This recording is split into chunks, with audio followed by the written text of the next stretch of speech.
Bonjour et bienvenue dans la suite de ce tutoriel qui concerne le menu contextuel de Windows. Donc dans la première partie, je vous ai énoncé quelques notions concernant d'éventuels problèmes qui pourraient se produire. Donc si vous venez sur cette vidéo, je vous invite à regarder la première avant. Sinon vous risquerez peut-être d'avoir des gros soucis, votre ordinateur ne pourrait ne plus démarrer. Donc prenez bien en garde cette mise en garde, comme on peut dire.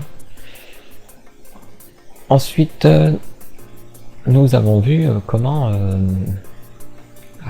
nous avons repéré quelle clé du registre permettait d'ajouter un menu à certains endroits, comme sur tous les fichiers, sur un dossier, à l'intérieur d'un dossier, du moins à l'intérieur de tous les dossiers, ou uniquement à l'intérieur du dossier bureau. Sachez qu'il y a d'autres possibilités, mais que je vous dirai pas. C'est pas que je vous dirai pas, mais c'est que j'aurai pas le temps de tout vous dire, donc mais que je vous inviterai à voir la documentation Microsoft pour en savoir un peu plus. De toute façon, je vous donnerai le lien soit sur celle-ci ou soit là sur la dernière. Donc la première vidéo surtout se concentrait, on va dire, sur un seul élément de menu. Donc comme vous voyez ici sur la capture du bureau, c'est pas vraiment la capture, c'est le bureau directement. Tout à droite, vous avez l'éditeur de registre dans lequel j'ai déplié les dossiers qui s'appellent des clés. Donc j'ai déplié les clés étoile, la clé shell pour arriver sur la clé capture. Et cette clé capture, dans ses valeurs sur le côté de droite, on voit une valeur notamment MUI verbe qui s'appelle capture avec un C majuscule. Sur la partie de gauche, vous voyez en fait un fichier qui a été sélectionné, un fichier de registre, dans lequel j'ai fait un clic droit et qu'on voit l'élément tout en bas, capture. Que cet élément capture est tout seul. Et on a vu ça que dans la première partie. Peu importe les endroits où on se mettait, il n'y avait qu'un seul élément en fait. On peut en créer plusieurs au même endroit, mais ce que je voudrais vous expliquer, c'est qu'on pourrait aussi créer, comme là, un sous-groupe, un sous-menu. Et on verra dans la toute dernière vidéo. Je sais pas si lui le propose, lui non plus, mais en d'autres termes, c'est des sous-menus quoi.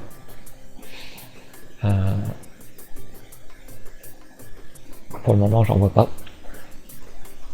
J'aurais eu Power ISO dans le PC, j'en aurais vu des sous-menus, mais là j'en vois pas. Mais vous verrez, on apprendra ça dans la dernière vidéo. Donc ici, on va voir deux notions, deux choses un petit peu en même temps. La première, ça va être les notions de fichiers DLL, de fichiers ICL et de fichiers ICO. Ensuite, nous verrons aussi ce que je vous disais, un menu avec un sous-menu. Donc, je le ferai voir à un endroit uniquement. Je sais pas, je vais choisir par exemple le bureau. Donc, je créerai un menu et un sous-menu, mais uniquement quand je ferai un clic droit ici sur le bureau. Mais vous savez que c'est adaptable un peu partout. Voilà. Donc, il faut savoir qu'en fait, pour créer ce fichier DLL là, il n'existe pas vraiment de solution hyper gratuite. Alors peut-être qu'il existe vraiment une solution hyper gratuite, mais je l'ai pas trouvé. Moi je sais que personnellement quand j'ai besoin de ça, j'utilise le programme Icon Workshop de la société Axialis, mais qui est payant, mais qui vaut vraiment son prix. Parce qu'il est très utile, surtout quand on travaille avec ce genre de type de fichier. Bon, après, si vous êtes programmeur C ou autre, vous connaissez les fichiers de ressources, donc pour vous c'est simple aussi de produire des DLL. Sinon, si vous êtes utilisateur, j'ai trouvé une petite astuce. Alors, malheureusement, elle est limitée dans le temps. Donc, que je vous conseille, il y a la possibilité de la coordonner quand même, hein. En fait, le programme qui va nous servir avant de faire notre DLL, c'est lui qui est un petit peu payant. Alors, il est pas limité, il est gratuit pendant 30 jours par contre, et au bout de 30 jours, apparemment il va se bloquer ou demander une clé. Bon, j'ai pas encore essayé d'installer le programme, de le désinstaller et de le réinstaller, voir si il me redonne encore à nouveau 30 jours. Auquel cas, je peux toujours installer ce programme dans un ordi virtuel, bien sûr faire une copie du disque dur de l'ordi virtuel avant d'installer le programme, ou du registre, hein, tout simplement, c'est ce qui va surtout intéresser la chose, puisque c'est là-dedans qu'il enregistre des informations, et soit de remplacer le disque dur virtuel par la copie, ou de restaurer la sauvegarde du registre faite précédemment, de sorte à pouvoir réinstaller le programme pendant 30 jours. Ou tout simplement, hein, vous préparez tous vos icônes que vous allez mettre dans une DLL, ou plusieurs, hein, ça dépend, et que quand vous êtes entièrement prêt, vous installez ce programme, et voilà, vous n'avez pas besoin de 30 jours pour fabriquer une DLL, hein, donc en 1 ou 2 jours ça devrait largement vous suffire. Quand vous pouvez le laisser pendant 30 jours le programme, de sorte à si vous avez besoin peut-être de la modifier par la suite, mais il va nous servir surtout pour une petite étape en fait. Bon enfin, je vais pas trop m'attarder là-dessus, vous verrez bien quand vous l'utiliserez au moment où vous l'utiliserez quoi. Donc pourquoi je parle de DLL, d'ICL et tous ces trucs là? En fait on a vu dans la première vidéo que ici notre clé capture pouvait contenir une valeur icône et que cette valeur comme donnée pouvait pointer par exemple sur un fichier EXE. Alors je vous ai pas dit pourquoi j'ai fait pointer ce fichier EXE. En fait c'est chaque exécutable de fichier a normalement sa propre icône. Et cette icône, quand le fichier, le programme est créé, ce qu'on appelle quand il est compilé, qui va nous créer le fichier finalement exécutable du programme, au moment de sa compilation, le programmeur inclut dans cette EXE l'icône du programme. Donc voilà pourquoi au moment de l'icône, j'ai indiqué le chemin du programme, puisque lui-même contient cette icône. Mais on aurait pu le vérifier autrement. Je vais supprimer ça pour le moment. Je vais créer un dossier, tout simple. Voilà, et ce dossier je vais le personnaliser. Donc je vais faire un clic droit, propriété, et je vais dans l'onglet personnaliser. Et ici vous voyez qu'en bas on peut changer son icône à ce dossier. Et que si on change l'icône, par défaut on voit un truc bizarre. On voit %, système route, %. Alors, dans la première vidéo, on avait vu un %windir %, qui se traduisait par c:/window. Et ici, on voit un système route, avec des % aussi autour. Donc quand on voit des % autour, c'est ce qu'on appelle des variables globales du système. Pourquoi globales? Parce qu'elles sont accessibles partout. Je pourrais l'utiliser ici dans ce chemin, je pourrais l'utiliser dans le truc exécuté, je pourrais l'utiliser dans le registre. Alors, voilà, c'est pour ça qu'on dit que c'est global. Et ce système route, hein, si on essayait de savoir où c'est, on pourrait le copier. Dans notre exécuté là, on peut coller ça. Je pense que c'est possible normalement. Et on va cliquer sur OK. Et on voit bien que ce système route correspond à ces windows. Vous voyez, correspond au même endroit que le windir. Et on aurait pu faire l'essai dans le premier chapitre. %, windir, %. Et on valide. Et vous voyez que j'arrive au même endroit, c'est windows. Où est-ce qu'ils sont indiqués ces trucs-là? En fait, ces trucs-là, ils sont indiqués dans ce qu'on appelle les variables d'environnement. Donc on peut les avoir soit ici sur ordinateur, et propriété système plutôt directement, ça irait plus vite. Donc quand on clique sur propriété, en fait ce sera pas du tout propriété, donc c'est bien propriété système. Et dans propriété système, on a les paramètres avancés du système. Et en bas, on a variable d'environnement. Donc on pouvait y accéder comme ça, hein, si on était dans l'Explorer, ou sinon, dans le menu démarrer, clic droit sur ordinateur, propriété. Et puis à nouveau, paramètres du système avancé. Et variable d'environnement. Donc dans cette fenêtre, en haut, on a les variables d'environnement uniquement pour l'utilisateur, qui contient mon profil utilisateur en fait. Et en bas, on a les variables système, donc celles qui sont un peu globales, quoi, on va dire. Et on voit, il y en a une qui s'appelle ComSpec qui va indiquer ce chemin-là. Donc en fait, cette variable ComSpec nous indique l'exécutable de ceci, du DOS, ou de la fenêtre de commande. Et on peut descendre et on va en voir d'autres. Une qui va nous intéresser par la suite, ça sera PAF. Vous verrez pourquoi va nous intéresser. Et si on descend encore, on voit bien notre WinDir. Par contre, ici, je vois pas le système route. Bon, en fait, le système route, il existe autre part, dans le registre. Mais c'est pas le but du tutoriel d'aller chercher la clé dans le registre pour ça. C'est juste une notion de savoir que les variables d'environnement se trouvent ici. Pour en revenir, donc ce système root correspond à C Windows, à C /anti/Windows, d'accord. Puis le dossier système32, et il a, ce qu'on voit là-dedans là, c'est un fichier qui s'appelle shell32.dll. Donc c'est quoi ce DLL? Dans des DLL, on en a de deux sortes, il me semble. Peut-être que je dis des conneries qu'il y en a plus, mais du moins je peux vous en dire deux. Soit c'est une DLL de ressources, donc cette DLL ne contiendra uniquement que des icônes et rien d'autre que des icônes. Donc c'est ce qu'on appelle une librairie d'icônes. Et cette librairie d'icônes est une DLL de ressources. Voilà. Et nous avons d'autres DLL, comme dans les programmes, certains programmes. Ces DLL sont des DLL de fonctionnalité. Donc certaines fonctions dans le programme, comme le copier, le coller, l'ouvrir, le fermer, bref, ce genre de choses, bah c'est écrit dans un fichier à la base, et ce fichier a été traduit dans un fichier DLL. Et ce fichier DLL contient du code pour votre programme. Et que du code pour votre programme. Voilà.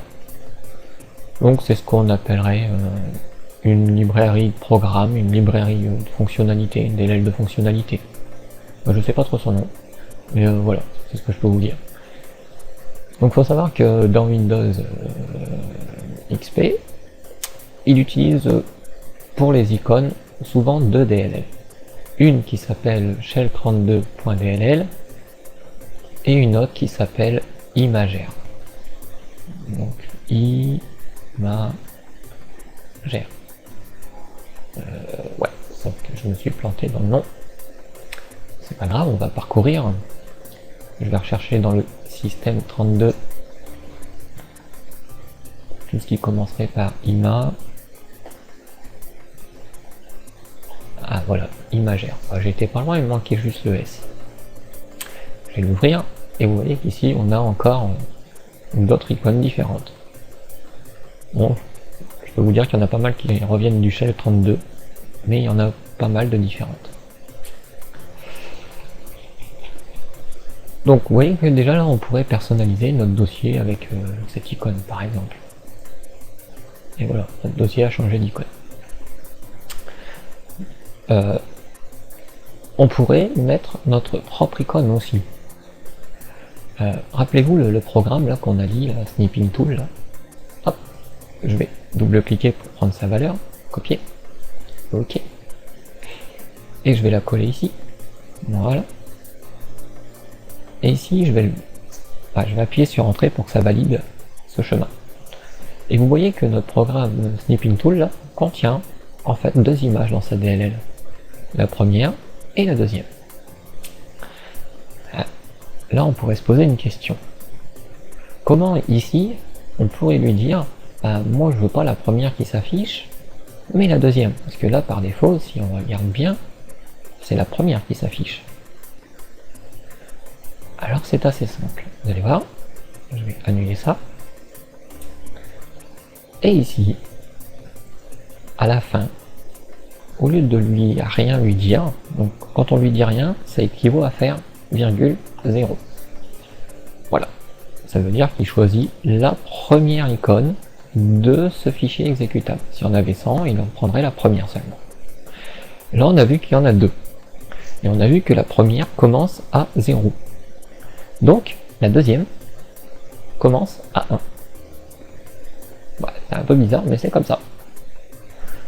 Donc, si je dis cette fois-ci virgule 1, et que je valide, on va bien voir que maintenant Capture a pris la deuxième icône de ce fichier exécutable. Pour vous prouver que le premier voulant dire 0, je vais mettre virgule 0, et vous allez voir qu'il va reprendre l'icône du début comme indiqué. Donc on voit sur nos icônes de menu, on va pouvoir y mettre des icônes qui viennent de programmes directement, mais aussi qui peuvent venir d'une DLL. Regardez bien. Si je retourne dans les propriétés de l'UI personnalisé, changer d'icône. Donc on a vu que là on a notre shell 32 DLL. Bon, on va pas se prendre la tête avec Imager, on va garder elle pour le moment. Et on va essayer d'imaginer si ça se passe comme je le pense. Mais j'en suis pas sûr. Hein. N'en voulez pas si ça fonctionnera pas. Donc imaginons celle-ci c'est la 0.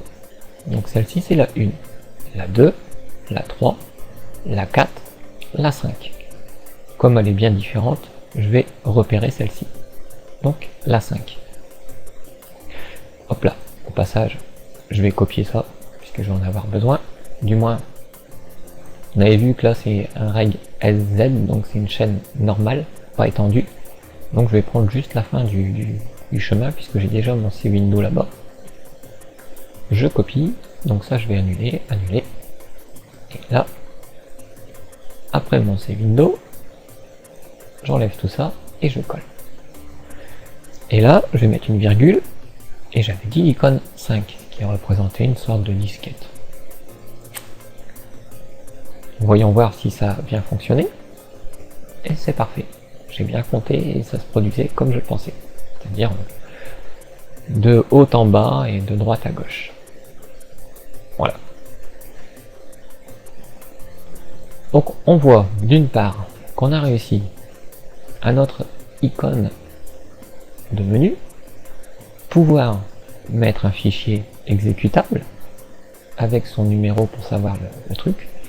Alors quand on ne sait pas, hein, c'est assez simple, on prend un dossier quelconque, comme là, hein, c'est un dossier d'exemple où il n'y a rien, que on parcourt, on fait le tour de nos programmes, voilà, on choisit n'importe quel programme, par exemple GIMP.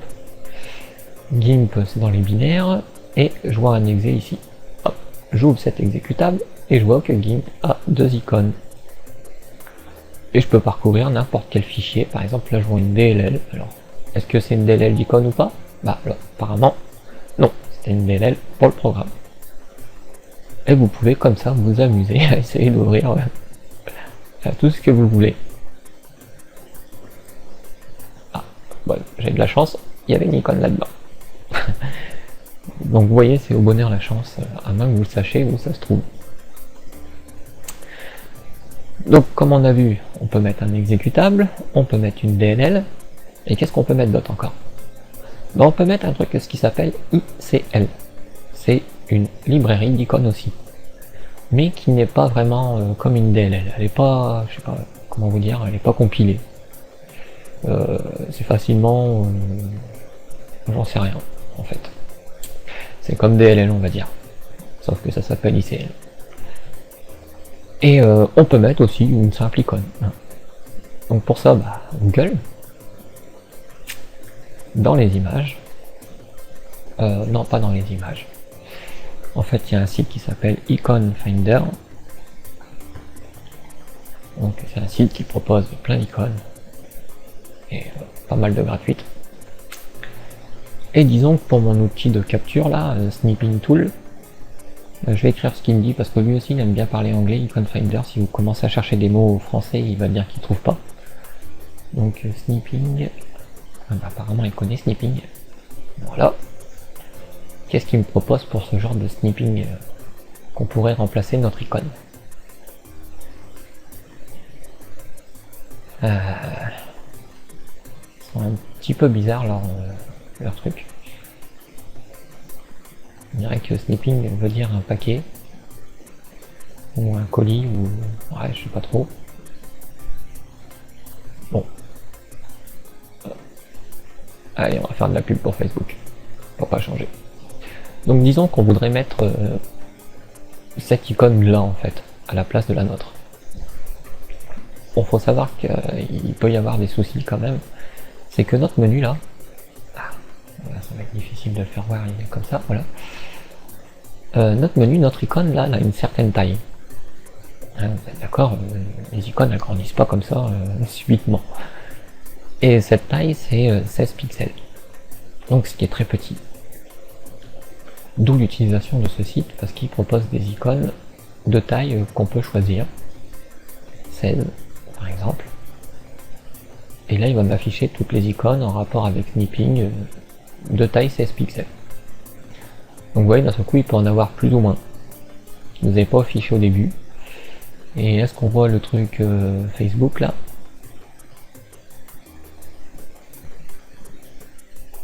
Oui, on voit ici, ça c'est simplifié. Donc on va faire un test, on va le télécharger premièrement en PNG et deuxièmement au format ICO. Voilà, donc ces trucs là se sont trouvés dans mon dossier de téléchargement. Donc je vais les voir tout de suite. Et j'ai bien la deuxième et la première au format PNG. Hop, ça c'est autre chose. Donc ici je vais l'appeler Snipping. Lui pour aller plus vite je vais l'appeler FB. Alors déjà on peut se dire, mais c'est bizarre, le PNG il fait bien 16 par 16 et l'icône elle est bien toute petite, et pour l'ICO bizarrement c'est 128. En fait ce qu'il faut savoir c'est qu'un fichier PNG contient qu'une seule image, alors qu'un fichier ICO c'est un fichier très spécifique, un petit peu aussi comme les exe et les DLL ou les ICL. Tous ces fichiers là de type icône qu'on va dire peuvent contenir plusieurs images à plusieurs tailles différentes, mais aussi à plusieurs niveaux de couleur. Par exemple 8 niveaux de couleurs, 16 niveaux, 32 niveaux, des millions de couleurs, bref, plusieurs niveaux de couleurs, mais aussi plusieurs tailles. Comment on peut vérifier ça? Rappelez-vous sur notre dossier, quand on voulait lui mettre une icône pour le fond, on faisait propriété, personnaliser, changer d'icône. Et ici on allait chercher un fichier. Allons chercher notre fichier là qu'on voit, fb.ico. Téléchargement. Vous voyez? Déjà par défaut, je ne vois que ce fb.ico. Le PNG, je ne le vois pas. Donc le PNG apparemment je ne peux pas l'utiliser. Et en plus que ce que je vous disais en bas, vous voyez bien, les fichiers d'icônes c'est ICO, ICL, EXE et DLL. Donc je peux lui demander d'afficher tout type de fichier, hein. Ce qui fait que du coup je verrai mon PNG. Et je peux essayer d'ouvrir avec le PNG, mais vous avez vu, il ne voudra pas. Donc si je prends mon ICO maintenant, et que je l'ouvre, j'ai bien mon icône. Je lui dis OK, et j'applique. On voit bien que l'icône du dossier est équivalente à cette icône là. Donc nous allons essayer maintenant de l'appliquer à notre icône ici. Donc pour faire simple, je vais récupérer le chemin vers l'icône. Voilà, je copie le chemin. Et dans icône ici, je colle le chemin, j'ajoute le slash, j'indique le nom du fichier, FB, et son extension ICO. Et je valide par OK. Voyons voir maintenant notre icône. Et on voit bien que l'icône, cette fois-ci, elle est toute petite, comme ce qui était vu sur le site ou notre PNG. Donc vous voyez que en fait une icône a plusieurs tailles. Et en fonction de là où elle doit s'afficher, bah, elle va choisir la taille la plus adéquate. Et bien d'accord que si vous voulez afficher ça, ça serait difficile, la toute petite icône, on ne verrait franchement rien. Donc voilà pour ce qui est cette explication avec les icônes. Donc on va voir un peu plus loin au niveau de ces icônes. Maintenant ça serait de pouvoir créer nos propres DLL. Donc déjà une chose à savoir quand même avant, ce dossier a cette apparence parce que j'ai associé cette icône qui se trouve à cet endroit. Mais imaginez que, je sais pas, d'un seul coup je me dis tiens je vais changer mon icône de place, je préfère la mettre dans mes images. Voilà, que ça tienne, je mets l'icône dans mes images. Je vais actualiser un petit peu mon bureau. Et boum, qu'est-ce qui s'est passé? Bah oui, l'icône a disparu.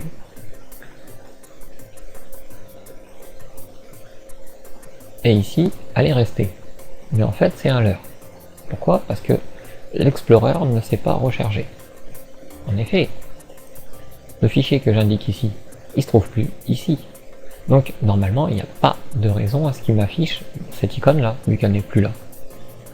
Donc, pour voir ce qui s'est passé, il suffit de démarrer le gestionnaire des caches avec un clic droit en bas, de venir fermer le programme Explorer, c'est celui qui nous affiche un petit peu tous nos icônes, puis à nouveau dans Fichier, Nouvelle tâche, on va réexécuter Explorer. Tout simplement pour le relancer. Voilà. Et si on regarde, vous voyez qu'on n'a plus d'icône.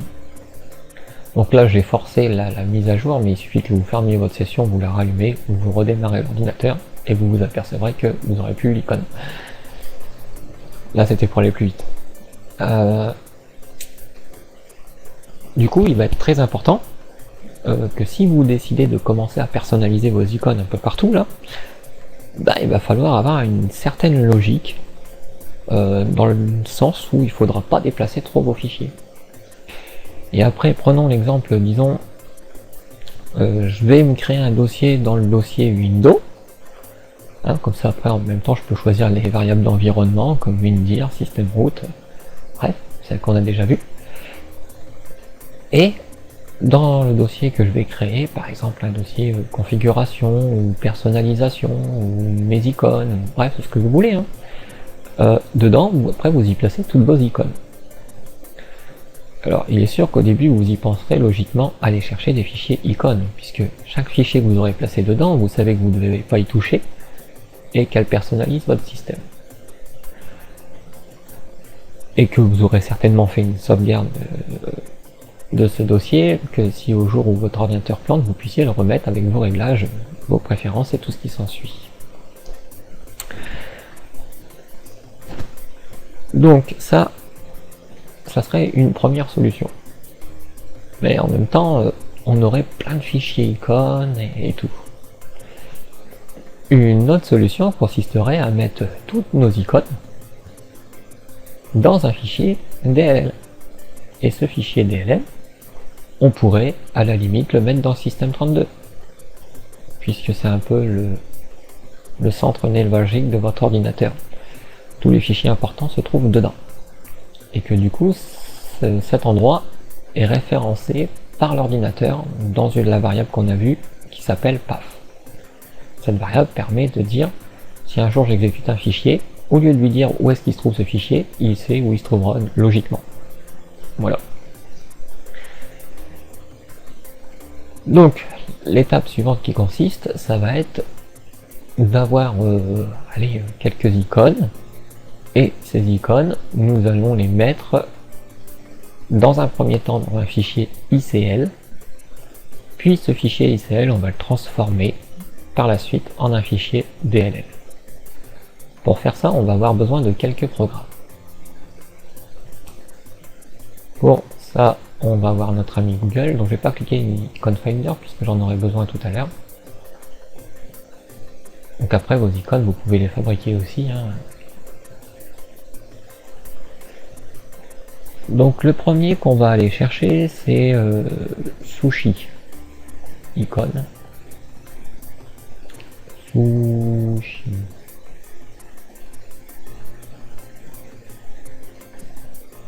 Icône.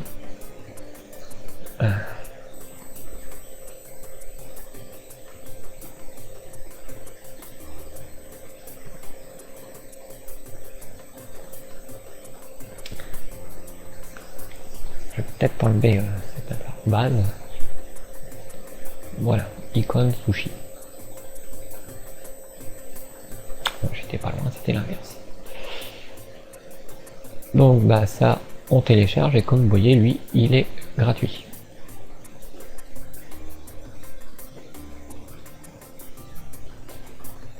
Donc le temps qu'il se télécharge, on va aller autre part. Retour sur Google. Le deuxième qu'on va avoir besoin, c'est ressources hacker. Voilà, il s'est créé tout seul.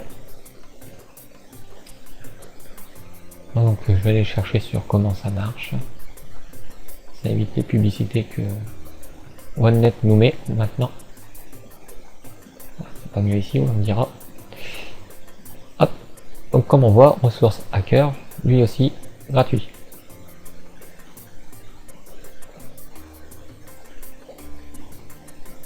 Retour sur Google.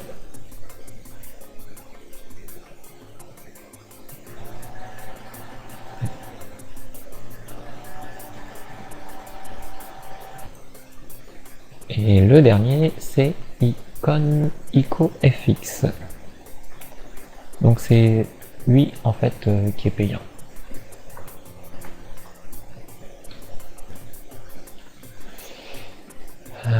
Voilà, bah pareil, je vais aller chercher sur comment ça marche. Donc on voit, hein, c'est un freeware.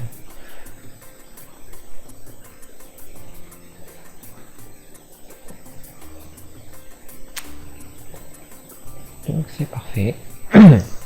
Nous avons tous nos programmes. Donc je vais réduire ça.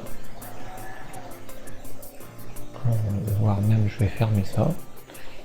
Voilà. Et dans mon dossier de téléchargement, donc c'est parce que j'avais eu un petit souci, du coup je vais effacer cela. Et tout simplement, bah, on clique, hein, on installe quoi.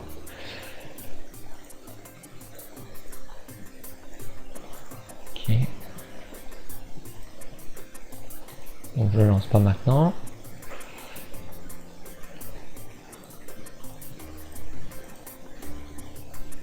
Voilà, je ne vais pas voir le fichier. Et là, vu que c'est un zip, hein, bah, on extrait. Donc ouais, vu que j'ai mis cette zip, du coup, vous faites extraire tout si vous n'avez pas le truc. Et on a IcoFX Setup, alors on n'a plus qu'à le lancer, et lui aussi, on installe. On crée une icône sur le bureau. Et non, je ne le lance pas maintenant. Donc là, on s'est un petit peu préparé aux différentes étapes qu'on va devoir faire pour arriver à notre fameuse DLL. Donc, alors, dans un premier temps, je vais aller chercher quelques icônes. Donc, Ico Finder. Et on y va. Alors,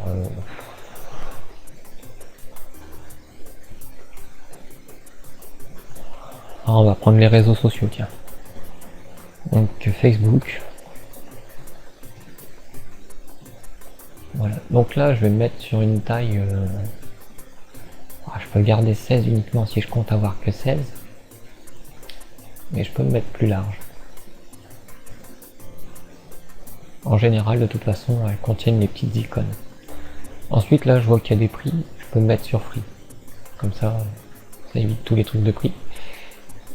Et puis après, je choisis celle qui me plaît. Par exemple, celle-ci, elle est un peu originale. Donc, je les demande tous au format ICO, ce qui est important. Donc, on va prendre Facebook, on va prendre YouTube. Là, on va prendre dans le même style, à moins qu'il y en ait une autre qui ressemble à ça.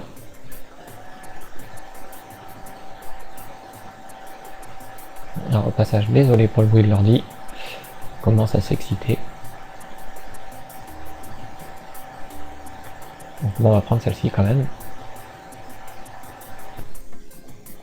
Voilà, j'ai mis en pause 2 secondes, j'ai fait calmer un petit peu l'ordi. Après YouTube, Twitter. On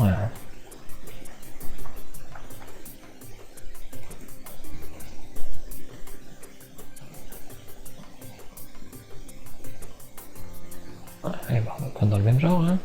On va faire une petite série comme ça.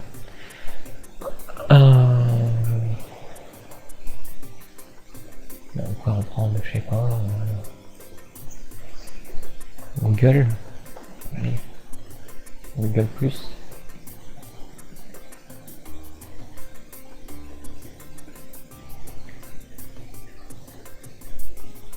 Alors, est-ce qu'on va avoir le même style que les autres?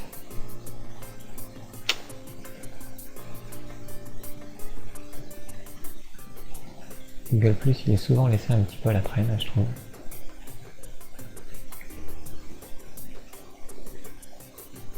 Malheureusement, il n'y aura pas la même icône, je pense pas. On commence à changer d'icône, donc je sais pas, allez, la canette là, elle a l'air sympa. Hop, on récupère la canette. Bon, on a 4 icônes qui seront à nos réseaux sociaux. Et là, je vais chercher Social Network. Donc un truc qui va nous représenter notre réseau social.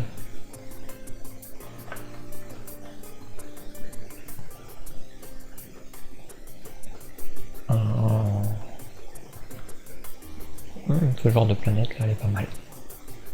Et voilà. Donc maintenant j'ai toutes mes icônes. On va commencer par le premier programme, si je ne me trompe pas, ça va être ICO Sushi. Ouais, c'est lui. Donc chacune de mes icônes sont dans mon dossier téléchargement. Et les 5 icônes là que je viens de télécharger récemment, hop, je vais les mettre comme ça. Je vais les prendre. Hop, il en manque une. Et je les ajoute dans le programme. Ici vous voyez au passage que en fait j'en ai mis 5, mais lui il en a beaucoup plus. Il est au format, là vous avez 8, 8, largeur, hauteur. Donc vous voyez, il y a 16, 16, 22, 22, 24, 24, et ainsi de suite. Et qu'à côté vous avez le nombre de couleurs. Donc, par défaut ils sont à 32 couleurs tous, comme on peut le voir. Et si on clique, vous voyez l'icône en différentes tailles. Voilà. Donc ici, ce qu'on va faire, on va prendre le fichier et on va demander de sauvegarder tout ça en librairie d'icônes. Et du coup, il va nous faire un fichier ICL comme on voit ici. Donc, librairie. Et ça, je vais le mettre sur mon bureau. Donc voilà, ce programme m'a créé ce fichier ma librairie. Alors, par contre, ce programme, il est pratique, super, il est gratuit, mais il y a un petit problème. Ce petit problème, vous allez voir, on va demander d'ouvrir ce fichier avec le programme Ressources Hacker. Hop. Donc, où est-ce qu'il s'installe ici? Donc j'ouvre Ressources Hacker et je vais demander d'ouvrir le fichier là ICL que je viens de créer. qui est sur mon bureau. Hop là.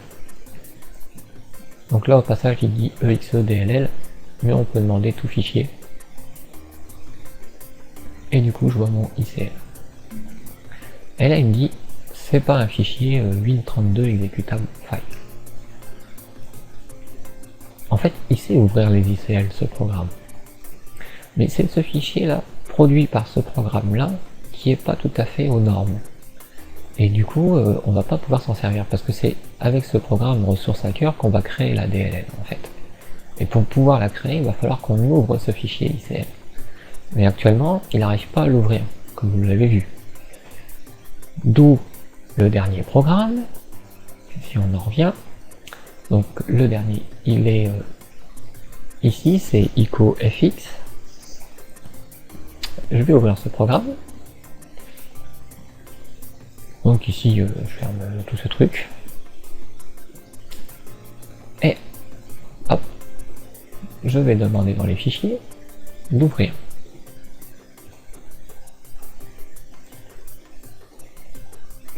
Je ne sais pas ici si je vais voir le ICL, si voilà, Windows Binary. Je sélectionne mon fichier ICL. Et là, on voit qu'il récupère rien du tout. Donc j'ai dû oublier une étape.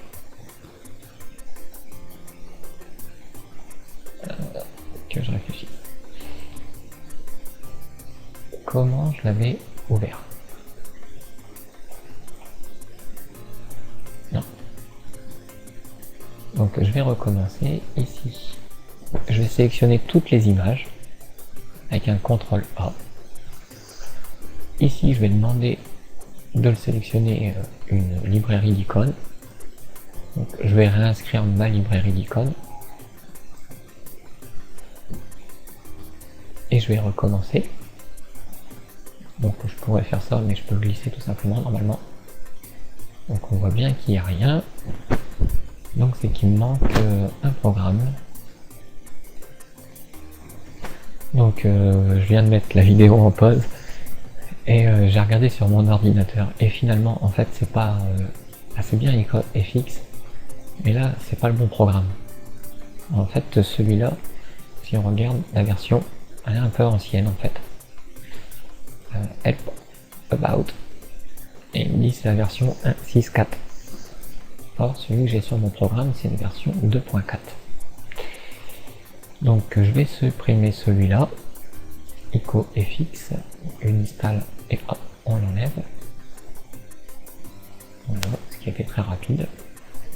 Et je vais dans Google demander IcoFX 2.4.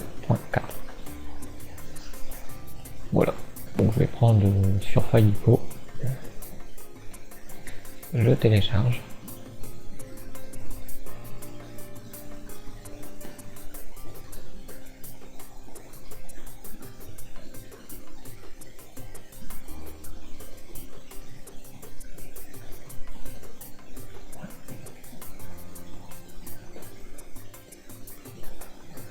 Voilà, on attend un petit peu, ça se termine.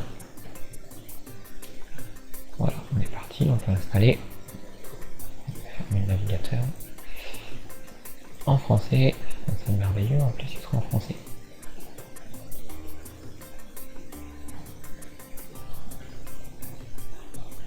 Voilà, donc je peux l'exécuter tout de suite, parce que de toute façon j'allais l'ouvrir.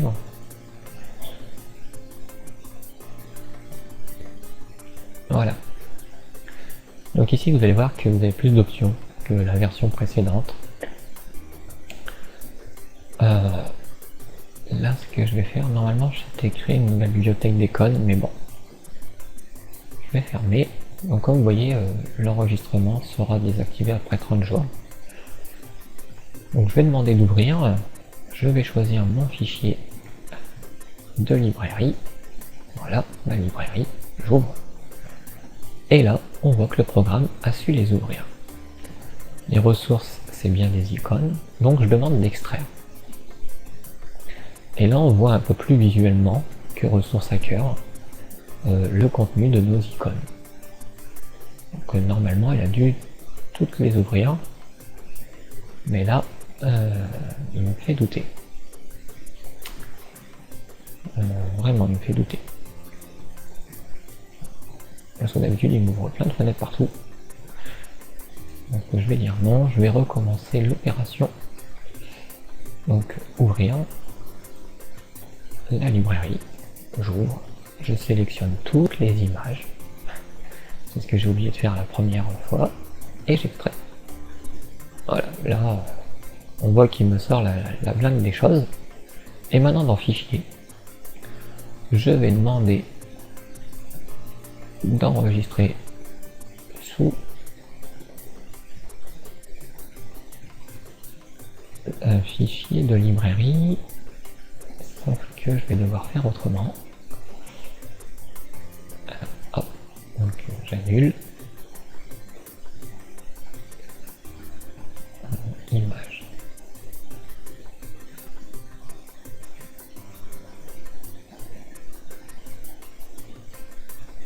Alors parce que moi quand je l'ai fait ça n'a pas fait la même chose du tout.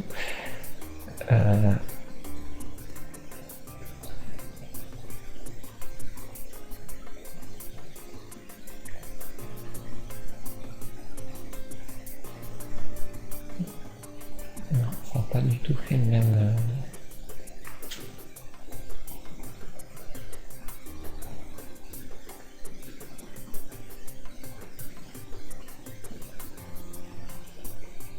Là, je vois pas les options pour exporter au format DLL.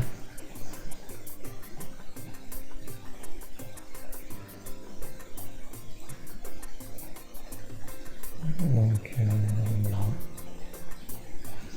Je vais essayer de faire comme j'avais fait sur le PC. Donc, je vais dire non à tout. Je vais annuler. Je vais réouvrir le programme. Donc, icône FX2. Et normalement, quand on a la fenêtre, chose qui m'affiche plus là, bizarrement.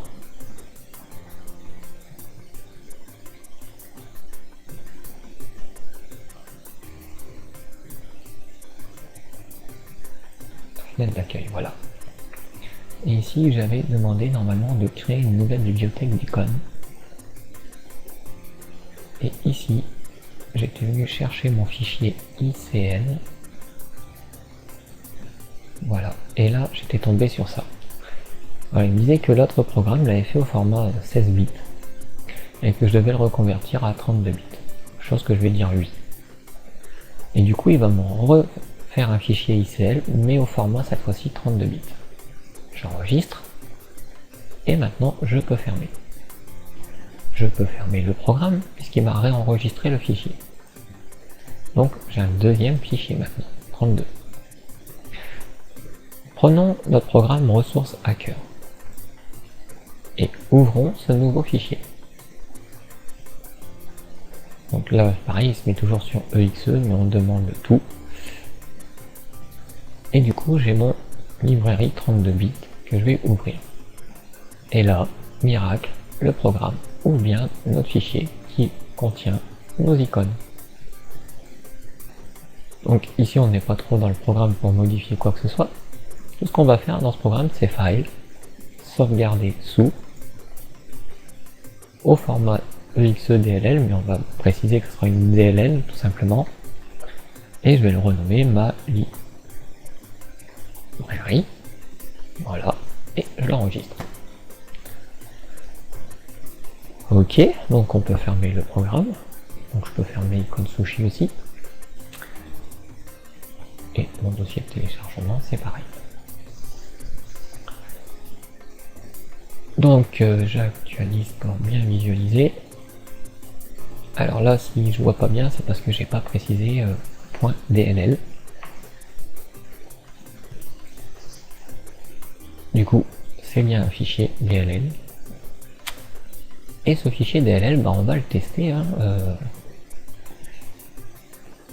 Alors, pour faire simple, on va prendre le chemin du bureau. Donc j'ouvre un dossier et je garde juste le chemin là, jusqu'au bureau. je copie, je ferme. Dans le registre, au niveau de mon icône, je colle ce chemin. Et comme je vous avais dit, si on met un espace, alors il faut mettre des guillemets. Donc je mets un guillemet au début, un guillemet à la fin, et entre le guillemet et l'anti-slash, j'écris le nom de mon fichier. Là.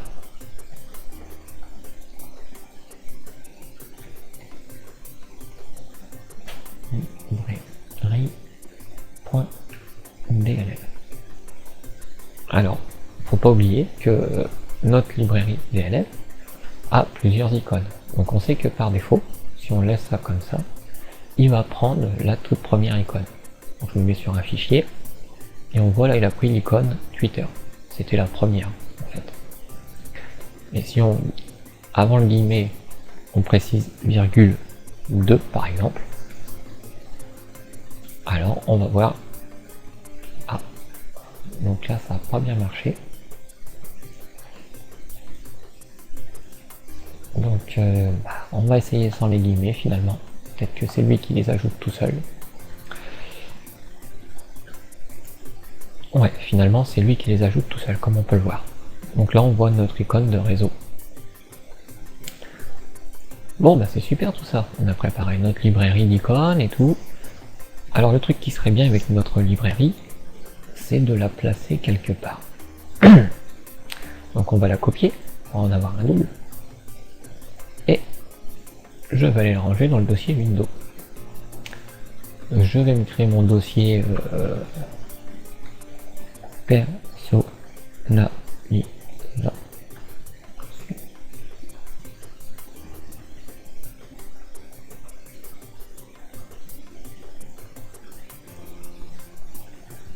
Personnalisé.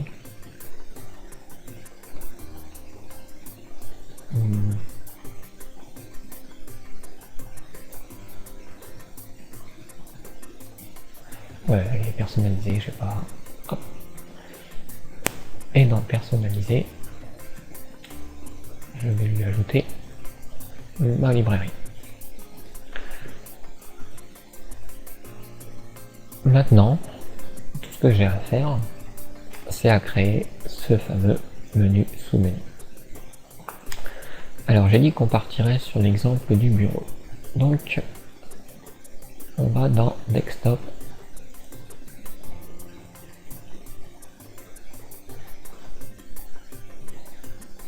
Desktop Background. Alors dans Desktop Background, dans la clé Shell, on va créer une première clé. Je vais l'appeler social. Voilà.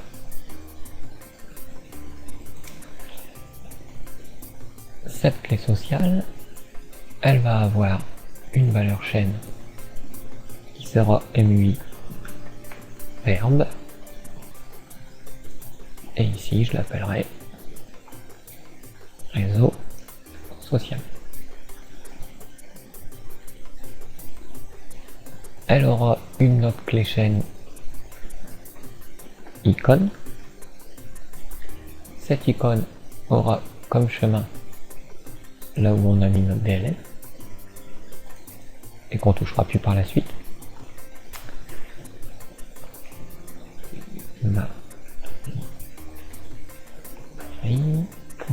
DLL. Et comme on a vu pour le réseau social, la petite boule c'était l'icône numéro 2. Et à ceci, on va ajouter une autre valeur chaîne position, qui sera tout en bas.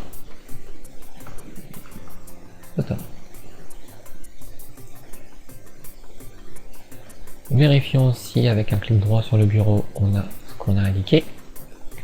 Effectivement, on a bien notre réseau social à la position d'en bas.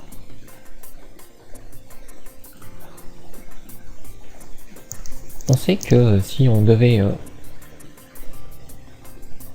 mettre une commande sur social, il faudrait créer une nouvelle sous-clé qu'on aurait appelée commande. Ça, C'est ce qu'on avait vu dans le premier tutoriel.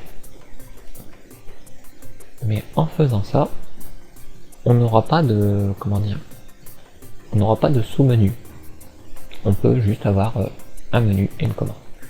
Donc c'est ici un petit peu que l'astuce va se passer. Donc pour pouvoir arriver à faire notre fameux sous-menu ici, il va falloir qu'on ajoute une nouvelle valeur assez spéciale. Donc on va déjà créer la valeur chaîne et elle s'appelle extended sub avec un S majuscule, comme le extended. En fait, chaque début de lettre va commencer par une majuscule à chaque début de mot. Donc extended sub commands, donc commande avec un S à la fin, et key, K-E-Y avec le K majuscule. Donc il faut surtout l'écrire comme ceci. Donc actuellement, si j'ajoute cette valeur, on voit qu'il ne se passe rien. En fait, cette valeur là, elle va amener vers une autre clé que nous-mêmes on va créer. Alors, pour cela, on doit aller au début, hk class root. Et sur ce hk class root, on va faire nouvelle clé. Et cette clé, moi, dans mon exemple, je vais l'appeler tutoriel. Et je pourrais l'appeler comme bon me semble. Hein. Voilà. Donc maintenant que cette clé est créée en bas qui s'appelle tutoriel, je vais remonter tout en haut. Hop là. Dans mon desktop background, dans ma clé sociale. Et là, le extended subcommand key, je vais le faire aller dans sa valeur sur la clé que je viens de créer qui s'appelle tutoriel. Si on regarde maintenant notre réseau social, on voit encore toujours rien. Donc en fait, c'est normal. On va tout en bas, puisque notre clé pour l'instant est tout en bas. Et cette fois-ci, maintenant, tout va se passer dans tutoriel. Je vais ajouter une nouvelle sous-clé qui va s'appeler shell, avec un S majuscule. D'accord? Regardons maintenant ce qui se passe. Toujours rien. Dans ce shell, nous allons créer une nouvelle clé. Et je vais l'appeler cmd1. Pour première commande que je vais mettre dedans. Regardons maintenant qu'est-ce qui s'est passé. Ah, nous avons une petite flèche et quelque chose ici mais qu'on voit pas. Vous avez vu ici, il n'a pas réécrit tout seul commande 1 comme il l'aurait fait comme on l'a vu dans la première leçon. Non, maintenant quand on est dans les clés personnelles, il faut qu'on renseigne à tout prix ce MUI verbe. Donc on ajoute la valeur chaîne, on réécrit ce MUI verbe, et ici je vais l'appeler par exemple Twitter. Je valide par OK. Je regarde à nouveau sur le bureau, je vais sur réseau social et hop, j'ai mon sous-menu Twitter. Comment en créer un deuxième? Très simple, remettons-nous sur shell, nouveau, clé, et on va l'appeler CMD2. Vous pouvez l'appeler Twitter, Facebook, ce que vous voulez. Hein. Là je les appelle comme ça, mais vous les appelez comme vous voulez. CMD3, de toute façon ce qui importe c'est le MUI verbe. Et je vais créer la dernière, CMD4. Alors pourquoi j'en crée 4? Parce que j'avais pris 4 icônes précédemment, on va en faire une pour chaque. Donc là je vais renommer cette clé pour juste la copier en mémoire MUI verbe, pour pas que j'ai besoin de le réécrire à chaque fois, je suis un peu feignant. Voilà. je fais la même chose sur chacune des sous-clés. Et sur le deuxième, je vais l'appeler Facebook.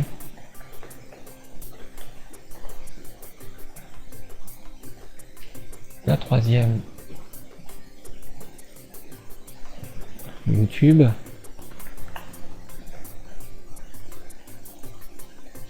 Et la quatrième, Google+. Voilà. Vérifions. Dans notre réseau social, nous avons bien nos 4 icônes, nos 4 menus prêts. Bon, il reste encore des choses à voir dans ces menus. Déjà, icône. Donc valeur chaîne, icône, et j'en profite, hop, je fais un petit copier, et je vais coller tout ça partout.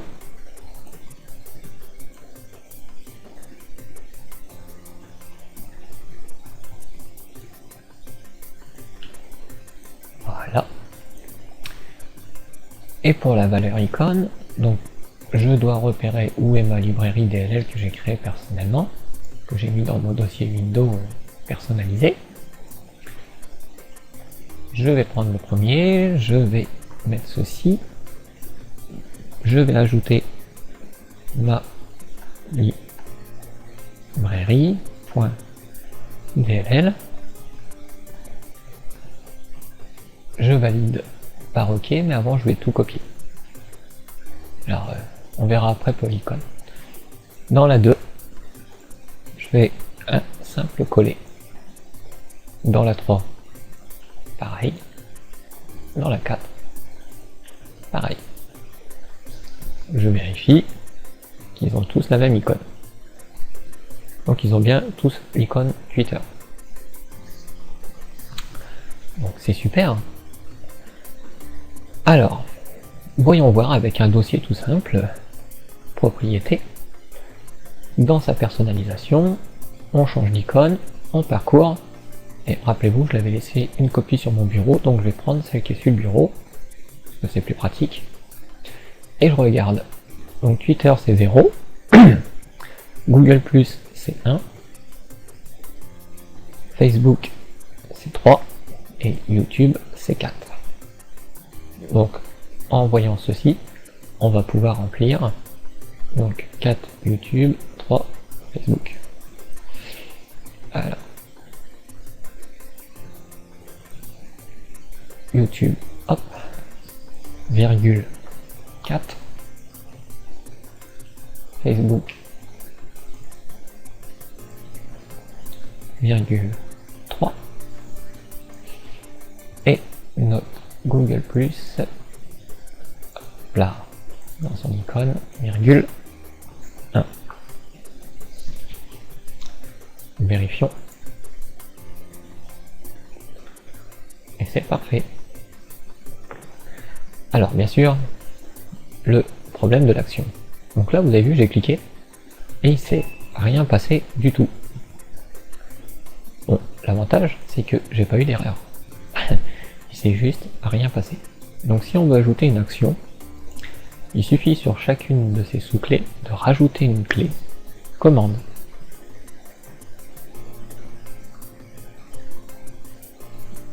Là, sans S. Et commande, ici je pourrais dire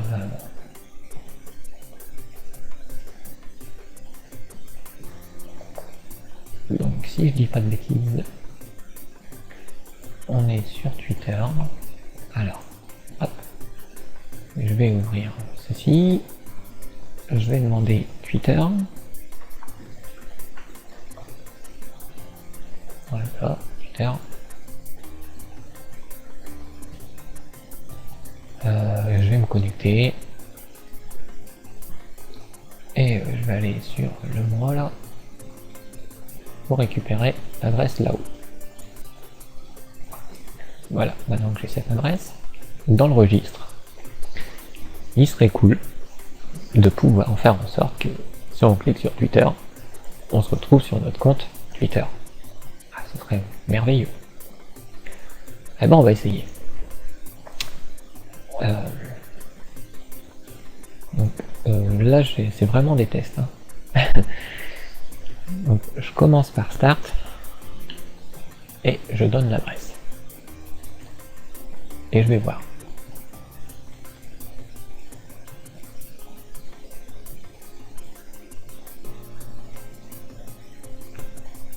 Comme on voit, il ne s'est rien passé. Donc on va aller un peu plus loin. Je vais aller dire c de point petit slash Windows petit slash système 32 petit slash cmd pour la commande .exe. Et là je vais ajouter un autre paramètre -k, et après je vais ajouter start https et tout ce qui s'ensuit. Donc ça je vais mettre un guillemet et à la fin je mets un guillemet. Je valide ça par OK.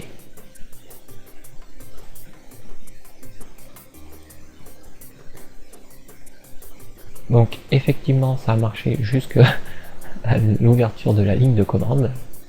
Par contre il n'a pas inscrit ce que j'aurais voulu qu'il m'inscrive dedans.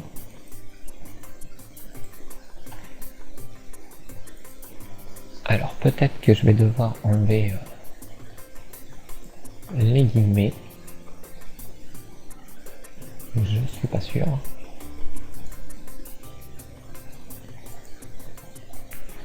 Non.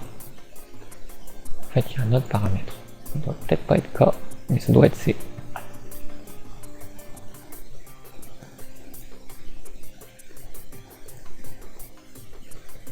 Non plus. Ah. Faut que je réfléchisse.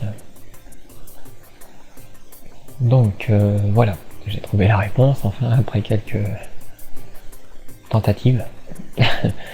On va dire pas mal. En fait, c'est moi qui me trompais tout bêtement dans le paramètre. Ce que j'écrivais au début, c'est Windows jusqu'à commande exe, ça, il n'y avait pas de souci. Ce que je demande après, start la page, ça, il n'y a pas de souci. Limite, je peux vous faire une parenthèse sur ça. En fait, qu'est-ce que ça veut dire ça? Bah, si je le copie et je vais dans la fenêtre de commande, puisque c'est ce que je fais au début. Au début, j'appelle l'invite de commande et j'appelle ce programme qui est commande. Et ensuite, je veux lui demander de m'écrire ça dedans, start truc muche, et qui valide cette chose. Et vous voyez, si je valide avec la touche entrée ceci, le start m'emmène vers la page demandée. Donc c'est tout bête. Le problème c'est que en fait il existe deux paramètres pour la commande. Donc je peux taper cmd et avoir l'aide dessus. Et en fait ce qu'on utilise le plus c'est le C ou le K. Et vous avez vu que j'ai mis un petit tiret C. En fait c'est un /C tout simplement. Alors après, la différence entre le C et le K.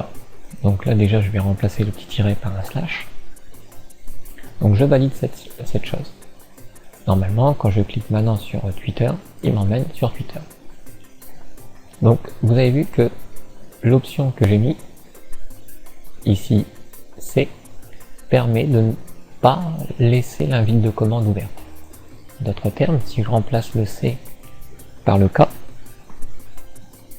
donc là, je vais pas taper K, et que je demande Twitter, vous voyez, ça marche, il n'y a pas de souci. Par contre, l'invite de commande est restée ouverte. Voilà, c'est juste le petit truc qui change. Donc le mieux c'est quand même de mettre C, comme ça reste pas ouvert. Alors, je vais copier un petit peu tout ça. Le but, comme vous le devinez, c'est sur chaque sous-clé écrire commande.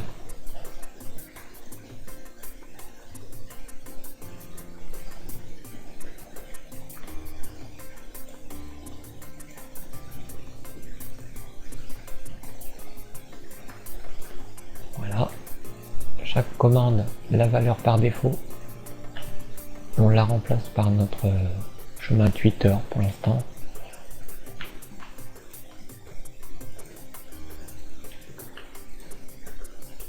Et je vais faire la deuxième. Alors la deuxième c'est Facebook.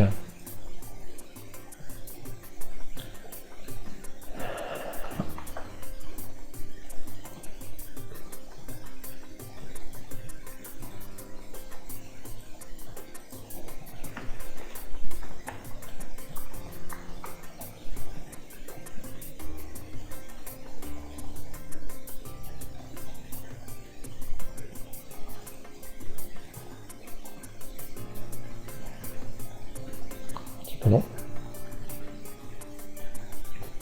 Passage, je peux préparer déjà les autres.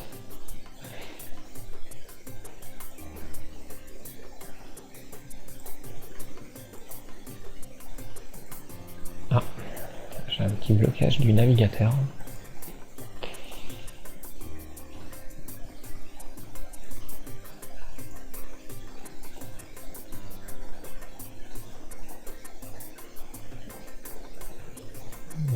Voilà. Et apparemment, il y a encore pas mal de trucs d'ouvert avec Chrome. Perdre du temps, c'est ce truc.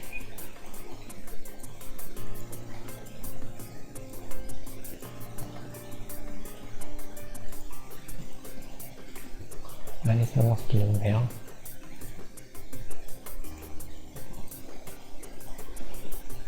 Voilà, ça devrait aller mieux. Je vais demander de rétablir, comme ça me évite de tout réécrire. Côté Google. Ok.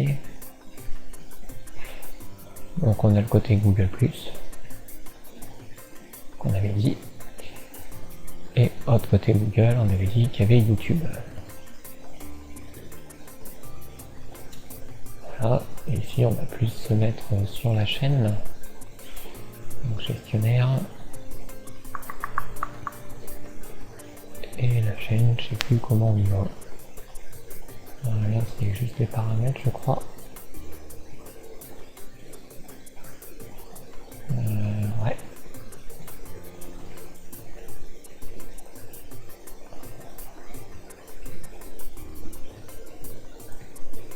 Voilà, ça c'est où j'étais. Tableau de bord. J'y vais tellement souvent sur la chaîne que... ouais, super, mais c'est quoi ça?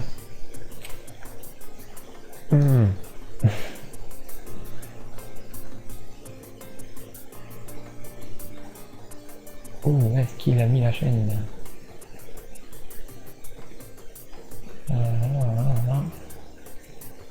C'est bizarre là-dedans. Ah, ça y est, je m'en souviens. C'est là-dessus. Ok, oh, je suis chier avec ces trucs. Là, hop, profil. Là, bah, c'est bon. Et ici, c'est bon. Donc on a toutes les adresses. Donc on avait dit que la première, du coup je m'en souviens plus, c'est Facebook. Donc hop, on copie, on va dans notre registre et on remplace l'adresse par l'autre. Ensuite, la suivante c'est YouTube. Donc je vais fermer, comme ça après je verrai si ça marche bien. Donc je copie l'adresse et je la remplace.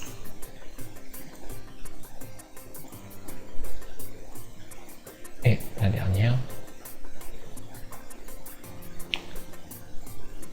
c'est bizarre, j'ai l'impression qu'ils sont mis sur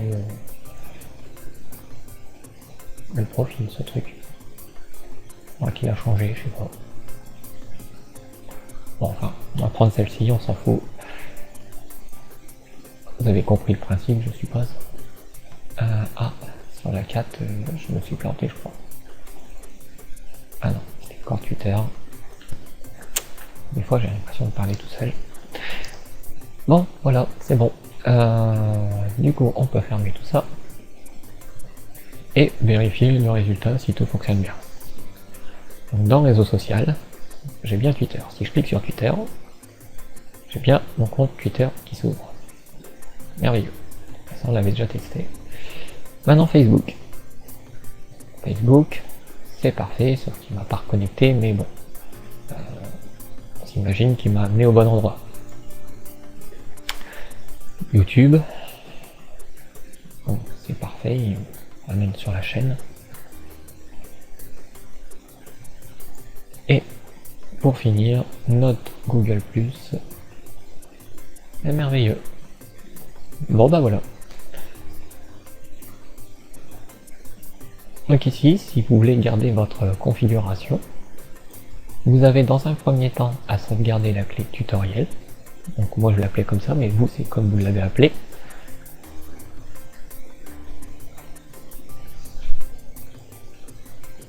Ça c'est la clé, voilà, qui s'est sauvegardée. Et là c'est au niveau de votre desktop background. Desktop background, voilà. Votre clé sociale ici, que vous pouvez aussi exporter pour garder une copie afin de la restaurer ultérieurement ou de la déplacer sur un autre PC. Il vous suffit d'exécuter les deux fichiers et ça marchera tout seul. D'ailleurs, on peut faire un petit point à ce sujet, puisque deux fichiers on peut pas trop comprendre ce qu'on va faire. Je vais refermer ça. Et ici, je vais éditer un des deux fichiers avec Notepad++. Donc je vais commencer par le premier, puisque c'est Social qui amène vers lui, ce qui est plus logique.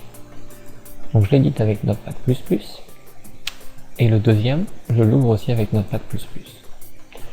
Et je vais copier toutes les lignes, sauf la première. Vous voyez, ça je l'évite, puisqu'elle est déjà écrite ici.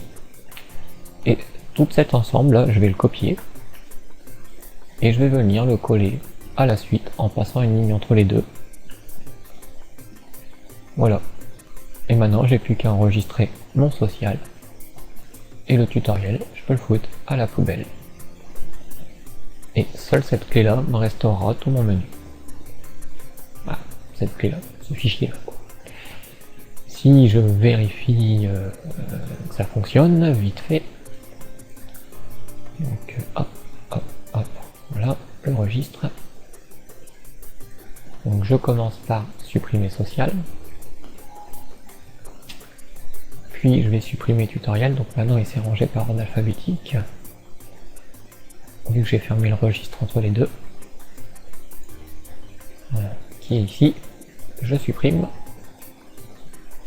Si je regarde bien, bah voilà, j'ai plus de menu. Si je réimporte ce fichier,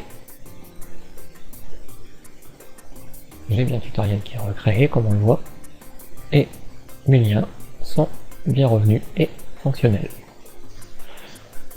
Donc voilà, nous avons vu dans ce chapitre comment pouvoir créer un sous-menu, un élément de menu avec un sous-menu, que celui-ci pouvait être personnalisé avec des icônes qu'on a mis dans une librairie, une DLL. Donc vous avez vu ce petit truc là au passage.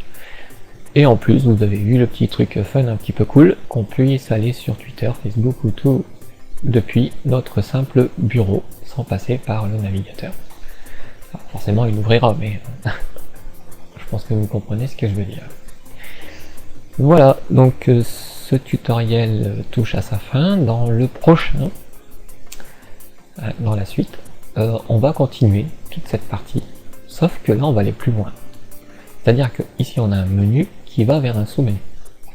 Alors après, on va voir comment on va pouvoir créer d'autres sous-menus par rapport à un menu. En gros, plusieurs comme ça sous-menus en cascade. C'est ce qu'on appelle justement des menus en cascade. J'espère que cette vidéo vous aura plu, qu'elle vous aura éclairé l'esprit sur ce sujet, et que vous êtes impatient de voir la toute dernière pour aller jusqu'au bout. Justement, dans la dernière, on reparlera un petit peu du PAF, on a vu brièvement, afin de placer notre DLL quelque part tranquillement et lui ajouter une petite variable afin de l'appeler plus rapidement. Voilà. Donc sur ce, je vous dis À tout de suite pour ceux qui regarderont la suite.